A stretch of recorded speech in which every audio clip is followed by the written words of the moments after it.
All right, welcome. So happy to have you. If you can introduce yourself to the crowd and let us know who you are. Yeah. Excellent. Thank you so much for having us. Regina Campbell, Senior Vice President of Marketing, and I get the great pleasure of leading our corporate marketing team. Hi, Devin Ostermann, Media Director at Tanger, and I lead all media strategy and also oversee organic, social, and influencer. All right, so Regina, let's start with the big picture. Where does digital out-of-home fit in your broader marketing mix? And is this something that is a long-standing part of your annual plans, or is this something new and nascent that you're kind of exploring for the first time? I love that question. So I'll give a little background on outlet malls if you're not familiar. So out-of-home is such a key component of that outlet mall media mix, right? What we need to do is literally get people to drive off the road and stop and shop. So when you think about that, we've had a long-standing out-of-home presence, and with the newness, the increased measurability, the capabilities of digital out-of-home, it's been a natural place for us to really layer in and test. And as we get into some of the examples that Devin's going to talk about, we've really been able to layer it in as a bigger and larger, more meaningful part of our media mix. And so the other thing that's happening in the outlet malls is that we're really expanding the use case of the outlet malls. So if you go back and you think about maybe you used to go to outlet malls with your family, you'd spend, you drive an hour or so, you'd spend all day there shopping. What we're really seeing about our locations is them being more of a local shopping environment. Maybe you go more frequently and less of a drive, less of a commute. And so what we're doing to help with that localization of our malls is also layering on a lot of new amenities in different types of stores. So if you think about the messaging that we need to communicate from an out-of-home perspective, it's not just those great brands, those great prices, but now it's also things that you may not necessarily think about outlet malls for. Things like family eventing, and we do a tremendous events business. Or things like a new store that you may not associate with the outlet business. Things like Serena and Lily, or having beauty brands like Ulta or Sephora at our stores.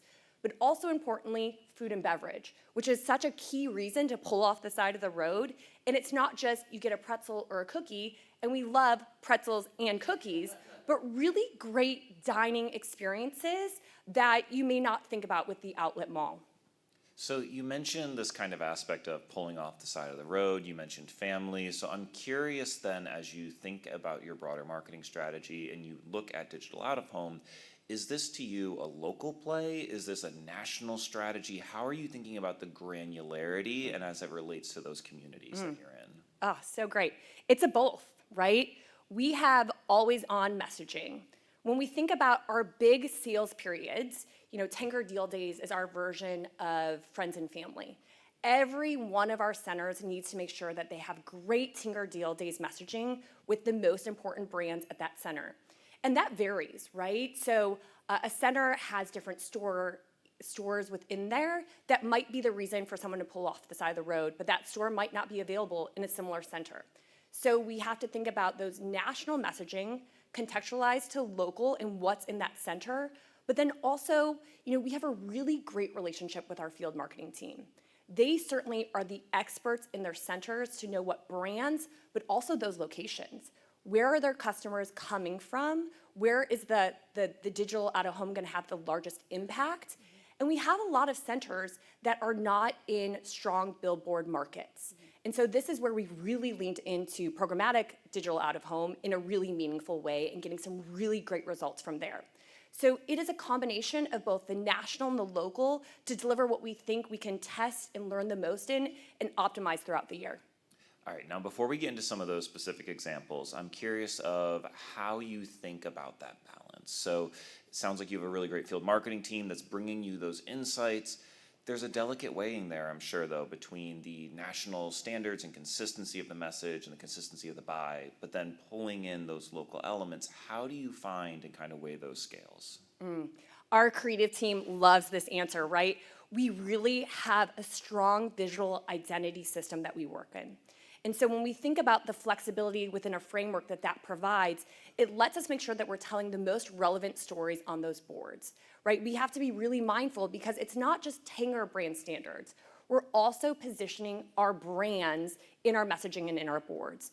And so we're really taking this look at how does it all fit together? How does it work together? But importantly, how in those quick 3 seconds is that delivering to the customer? And so we have a couple of different templates, a couple of different frameworks that allows us to be quick and nimble as we, develop the content creative and have it going live. But really a lot of what Devin does is looking at her full digital advertising media mix to get quick learnings that she can then apply for display.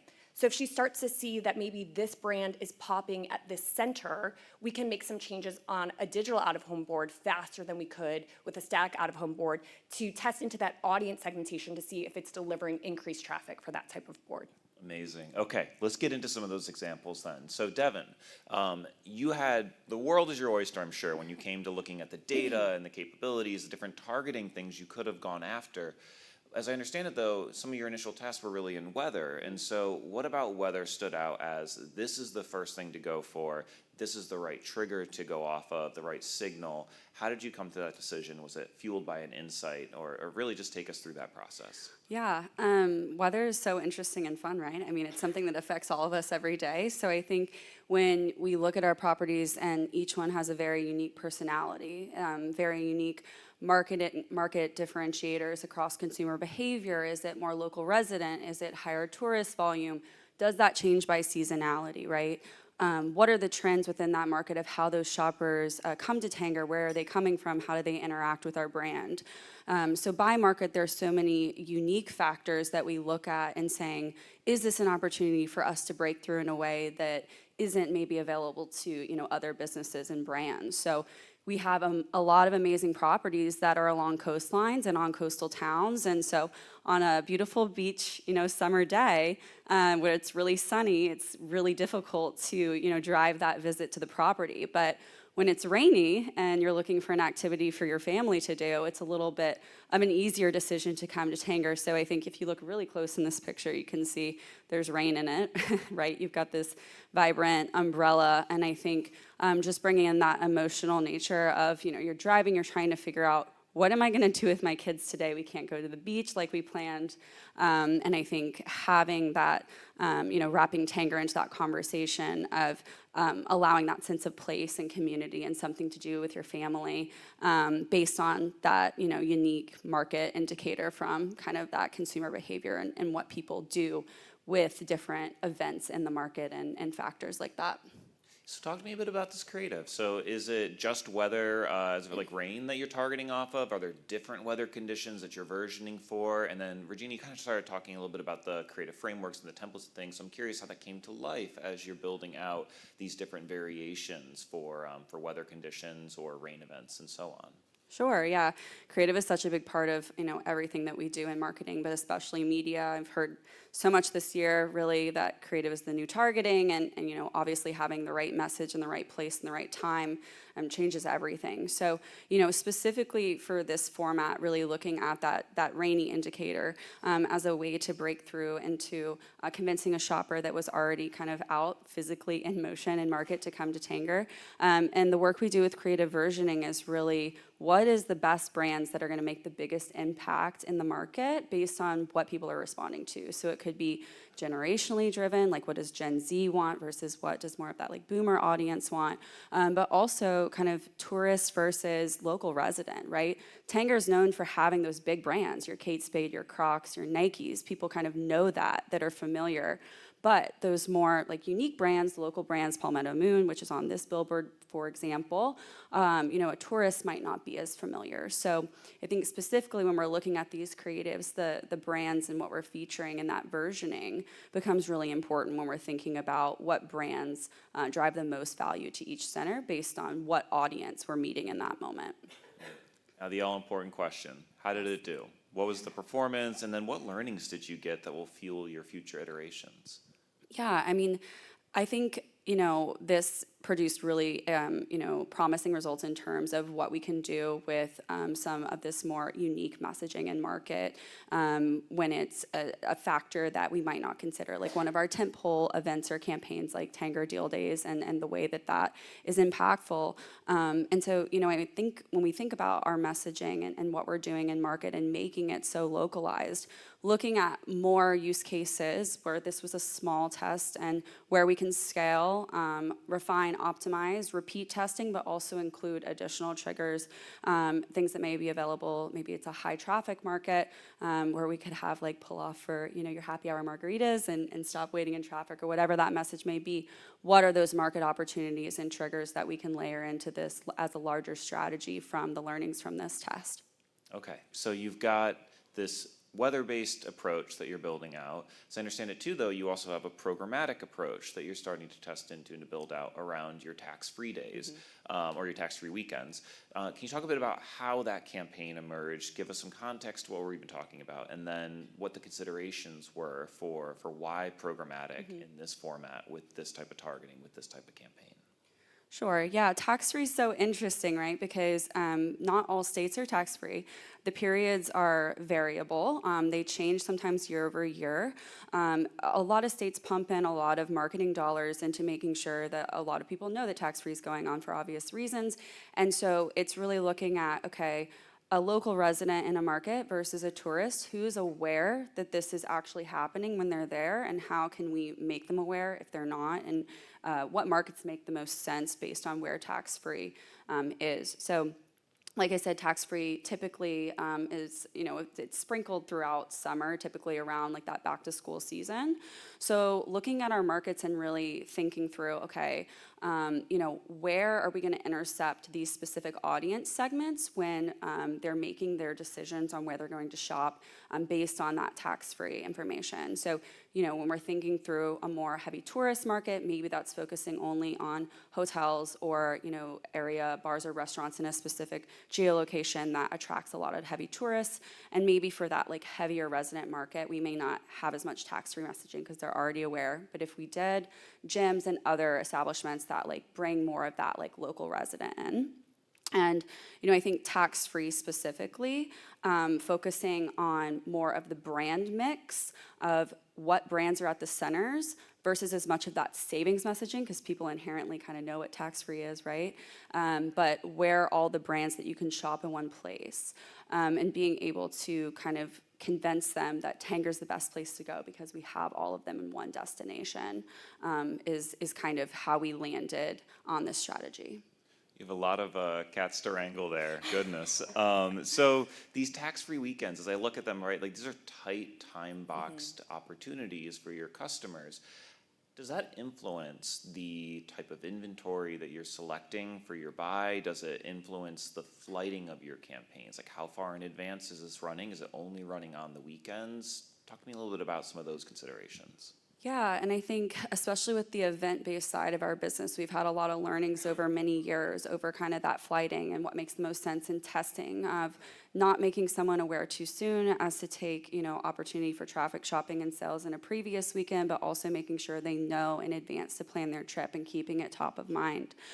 So I think, with this specific period, some of that flighting might have changed if it was a heavy tourist versus local resident market, and making sure that the time frames were really leading up to tax-free, but started when it made the most sense for the audience that we were reaching and their decision making of where they were going to shop, either during their trip or they live in the market and they wanted to make a visit to an area mall. So I'm having to imagine that this is part of a broader media mix that you're running. It's probably, correct me if I'm wrong, it's not just programmatic digital out of home for these weekends. Right. So how does this format compare to the performance of the other channels that you're running in, be it like paid digital, SEM, so on and so forth? Yeah, and I think, I don't know if we should get into measurement now. If you want me to, I can. If this is the right time to, jump right Sure. in. Yeah, I think when we're talking about omni-channel, our focus is driving traffic and sales to our centers. That is, the nature of our business. And so all of our media channels ladder up to that. When we're thinking about specifically digital out of home, breaking it down into secondary KPIs, we're typically looking at those mobile device IDs that we gathered during that campaign, retargeting initiatives, and how that person kind of tracked through that customer journey once we drop them in. Where did they engage? Where did they maybe give us their email on that journey or convert to our loyalty membership and some of those considerations? And so when we're thinking about our other channels and just the nature of those, I think where digital out of home has those unique capabilities is really where you're intercepting, right? Because when you're running a meta ad or YouTube or if it's search, some of the time that person isn't going to be where that person is in like a decision-making pattern where they're intercepted with digital out of home, right? Like they might be literally scrolling in bed watching, YouTube or on Meta or whatever. And I do think like that physical motion of them being out in the environment and ready and already having their kids packed up in the car, things ready to go for the day, to be kind of meeting them where they are in that moment with the messaging, with the digital out of home placements is really beneficial from just a targeting standpoint of having that opportunity to really make the most of where that person is in that moment with the captive audience. Yeah, let's continue to dig into the measurement piece of it. So offline measurement with these sorts of campaigns can be really difficult to track. What were those KPIs that you set up when you structured this campaign, when you started to look at the things you wanted us out to achieve? How did you think about that? And then how did you think about the framework to support it to then go out and capture that data? Right. Yeah, it's a great question, right? Lots of talk about measurement this week, which has been really exciting and obviously something we're all thinking about all the time. And like I kind of mentioned, our larger media mix and all of our media channels working in tandem, we're really laddering up to our sales and traffic goals. So, what was the traffic impact to the center? Did they see a traffic lift with the strategy that was in place? And then sales specifically looking at the brands that are featured in our creative and our messaging across channels and if those brands saw specific sales lift during that period. And then as we get into, the mobile device ID and all of that retargeting capability there, looking at those acquisition, retention, and engagement metrics to really track back to how that person interacted with us after their first exposure to our advertising. So I know you both are in like the throes of 2026 planning, and I'm sure this is rising up in those conversations of where does it fit in, how do you think about it? When you first stood up this campaign and brought it to your stakeholders, was this an easy win, an easy sell-in? Did it make intuitive sense to your cross-functional partners and to some of the decision makers that you partner with? Or did you have to do a lot of selling in to convince folks this was a good place to spend your dollars compared to other channels that you maybe have more historical measurement on? Let me answer this one.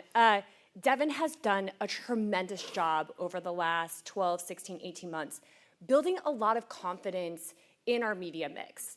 And so, one, she does a lot of education and understanding around goals and performance, but there's a lot of trust that she's developed. And it goes back to the partnerships at the centers, because that is the most important place. Once we start to think about, hey, how do we intercept those customers that they know so well, and where Devin can make a recommendation based on their goals, there's a lot of collaboration happening. And so it's almost easier than you think because Devin has done so much heavy lifting in trying to translate a media impression, engagement, click to some of those higher level KPIs that we're all laddering up to from a sales and traffic perspective. And there's been a lot of, oh, I didn't know we could advertise at a gas station, or, right, like things like a grand opening. We have a center in Nashville where we were able to use an LED truck during, CMA Fest, right? Things that people didn't know of, but Devin's able to bring to the table, which is almost like an internal surprise and delight that we've been able to ladder in. Yeah, it's amazing. All of the work happens many, many months before the idea even comes to the table. That's incredible. I love it. So then you're about to enter into I'm assuming your biggest window of the year, the holidays. You have a lot of, activity as people build up to the Christmas time and they're shopping there. The learnings that you've gotten from these campaigns, are you thinking about that for your holiday window? And can you share how that might come to light? Sure, happy to. Holiday is like our Super Bowl, so we're gearing up for it. I think we are in such a test and learn culture, and there's so much innovation that happens when we're running testing in really the first half of the year, but really ahead of Q4 to make the best decisions we possibly can for the year in Q4. So, everything that we're doing in the beginning of the year is really ramping us up for this moment. And then it's like, all systems go. Let's continue to kind of like elevate what we have been doing, scale, run more tests, optimize, make us more efficient in that period. I mean, it's a high cost time frame for everyone. So just putting all of, the things that we've learned in the year forward, and kind of going from there. Amazing. Well, where I think I want to end this conversation is for the brands that are out there in the world listening in or in this room that are starting to think about how they might test their way in or start to activate on these local-led strategies with digital out-of-home, be it programmatic, contextual, so on. What advice would you give them? How might you steer them from your own experience in 25? Yeah, I would say always put that consumer hat on. Right? For us, we have this clear marker of we got to get them to a center. And so when you think about, or when we go back and build our strategies, understanding who is shopping us and the path that they are taking before they get to the mall, there's some clear areas that we can say, hey, what if there's an intercept here? Be that a gas station, be that a billboard, and almost driving that drive with that in mind. And, we think about our testing strategies and our budget allocation accordingly. And to Devin's earlier point, we really want to make sure that we are getting some learnings prior into those Q4 decisions for us. But with that said, I think there's always an opportunity to really clearly articulate what your goal is. What are you trying to accomplish with this marketing campaign? And where could a new testing, a new flight at the right cost for you make sense? And to go into it, have a trusted partner. We've worked with a partner for long time is the technical answer to that, a long time partnership that, it really helps. We feel like they know the markets as much as we do. And so with that trust and credibility comes the flexibility to really test and learn into there. Incredible. Devin, anything you want to add on? Yeah, I think the localization piece of it all to find extensions in your team of people that are in-market experts that are excited about it. Regina mentioned our marketing directors, the power of having people with multiple arms around something and working to a common goal. I think that's the easiest way to localize, right? You can only scale yourself so much. So, just the education piece and getting people excited about what they can do and what are the processes that can be put in place to really make that something that, can be bigger and better. Because with localization, we say this all the time, it's customization at scale. Regina kind of coined that, and so figuring out ways that you can scale that hyper-localization is a challenge, but something that I think you can kind of extending yourself helps with a lot, so. Amazing. And I have to say, for this being an area where you're dabbling for the first time, you two seem to have thought through everything, which is incredibly commendable and a rarity when it comes to test and learn. So thank you both for these insights this morning. And now I want to turn it over to the crowd for the questions that you have. Now, so Doug's up there, and I have the mic. So I'm the one that'll be crushing you if you don't ask these nice young ladies a question. They drove a long ways. You drove, right? You drove from Dallas, both of you? I drove from Dallas. Devin is in Charleston. Oh, gosh, that's a big effort. All right, Pete? Right on. Thanks, you guys, so much for being here. Devin, Regina, great to hear about what you're doing in the digital out-of-home space. Pete Anderson from Vistar Media. Devin, you spoke a little bit about the KPIs that you're driving toward, that you're looking at to judge and evaluate the success of the campaign on the back end.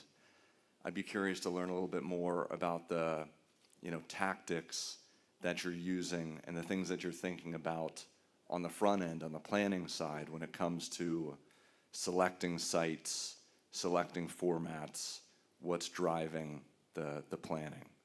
Sure, I think there's the physical form version and then the digital form version of it we have so much data at our fingertips, and being able to use that in a way where we're looking at the consumer behavior, what the market demographics are, what the movement and shifts are, and what the makeup is of that specific market and where people might be and what they might do.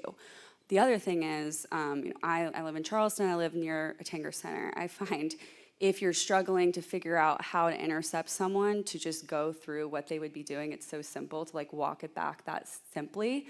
But I think sometimes just sitting at a computer, looking at data, trying to figure out how is this person going to flow through this process, actually thinking about, you're on your beach trip, we're all marketers, we're all thinking about how we are interacted with all the time, but where would be that point of differentiation for me, or when something stands out in my mind when I'm going through that experience as an in-market resident or as a tourist, and also asking a lot of questions to friends and family on their experiences too. So I know it's not a typical answer, but I think past the data, sometimes you can get stuck in it. So to go beyond it of like, what is the actual flow, and what are people thinking in those decision-making processes? And I'd say, we've spent a lot of time on the internal ways of working process.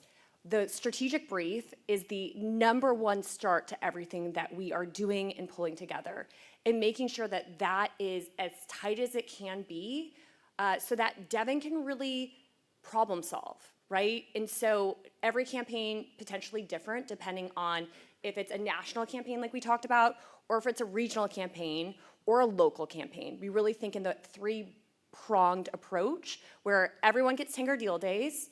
We have a group, right, this tax-free group. We have other groupings that we call regional, depending on their geography. And then we have some single center events. And so when you think about that, along with the budget, key component there, what are the best solutions to drive? And without that super tight, crisp strategy briefing, we don't get to those creative solutions that we can come up with. And sometimes we have a little bit more freedom to lean in and test and try different things, a little bit on the goals and the strategy of the brief. So the tactics can look very differently coming out of it. Thank you. Also, brave first question, last day, like gold star. Yeah, no pressure. Any more questions? Anyone? It's your last chance. Well, I just want to say thank you for making the trip, and also both of you for making the trip and for being involved again. We loved having you guys, so always. Thank you so much. Thank you. All right, thank you both. Appreciate it.